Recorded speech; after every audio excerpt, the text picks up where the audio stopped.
অবরুদ্ধ গাজা ভূখণ্ডে হামাস ইসরায়েলের সংঘাত শুরুর পর থেকে ইসরায়েল রাষ্ট্র একের পর এক ধসের সম্মুখীন হয়ে চলছে। যুদ্ধের ময়দানে মিত্র যুক্তরাষ্ট্র ও পশ্চিমা দেশগুলোর পৃষ্ঠপোষকতায় ইসরায়েল সংঘাতে এখনও টিকে থাকলেও প্রকৃতপক্ষে তেল আবিব অনেক বেগতিক পরিস্থিতির মধ্য দিয়ে যাচ্ছে। সম্প্রতি জানা গেছে, দীর্ঘস্থায়ী সংঘাতের কারণে ইসরায়েলের পর্যটন ও হোটেল ব্যবসার মারাত্মক অর্থনৈতিক মন্দা দেখা দিয়েছে। গাজা যুদ্ধ শুরু হওয়ার পর থেকে ইসরায়েল অধিকৃত ভূখণ্ডে ৯০টিরও বেশি হোটেল বন্ধ হয়ে গেছে। ফলে হাজার হাজার কর্মী চাকরি হারিয়েছেন। বেকার হয়ে বসে আছে অসংখ্য মানুষ। ইসরায়েলি সংবাদ মাধ্যম চ্যানেল 12-এর প্রতিবেদনে এ সকল তথ্য জানানো হয়েছে। সংবাদ মাধ্যমটির প্রতিবেদনে বলা হয়, ২০২৩ সালের ৭ অক্টোবর থেকে শুরু হওয়া সংঘাতের পর অধিকৃত ভূখণ্ডে প্রতি ৫টি হোটেলের মধ্যে একটি বন্ধ হয়ে গেছে। গাজা যুদ্ধের প্রভাবে ইসরায়েলি হোটেল বন্ধের হার ২০% ছাড়িয়েছে। পাশাপাশি বিদেশি এয়ারলাইন্সগুলোর ফ্লাইট বাতিল হওয়ার কারণে দেশটির অর্থনীতির বিভিন্ন খাত আরও ক্ষতিগ্রস্ত হচ্ছে। চ্যানেল 12 জানিয়েছে, এতে পর্যটন খাতের উপর নির্ভরশীল হাজার হাজার পরিবার এখন নতুন কর্মসংস্থানের সন্ধান করছে। পর্যটন খাতে ৮৫%-এরও বেশি ঘাটতি দেখা দিয়েছে।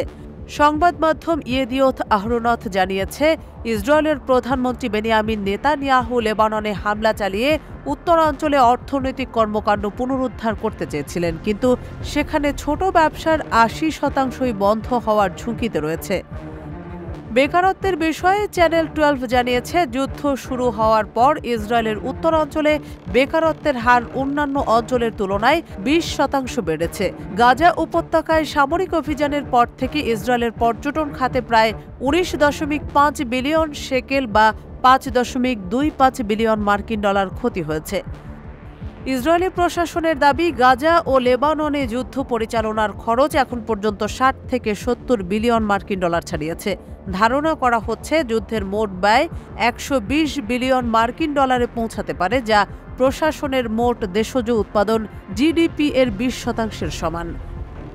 এদিকে গাজা যুদ্ধের পাশাপাশি হিজবুল্লাহ ও ইসরায়েলের মধ্যকার চলমান লড়াইয়ে লেবাননের ৮০০ কোটি ডলারেরও বেশি অর্থনৈতিক ক্ষতি হয়েছে বলে জানিয়েছে বিশ্বব্যাংক। এছাড়া দেশটির প্রায় ১ লাখ বাড়িঘর ক্ষতিগ্রস্ত হয়েছে।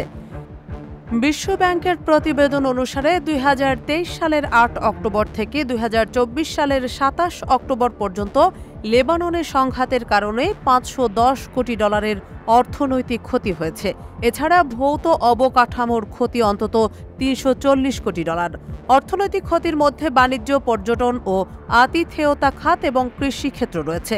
দেশটির ক্ষতিগ্রস্ত বা ধ্বংস হওয়া বাড়িঘরের সংখ্যা প্রায় ৯৯,২০০ নয়, যার আর্থিক মূল্য ২৮০ কোটি ডলার।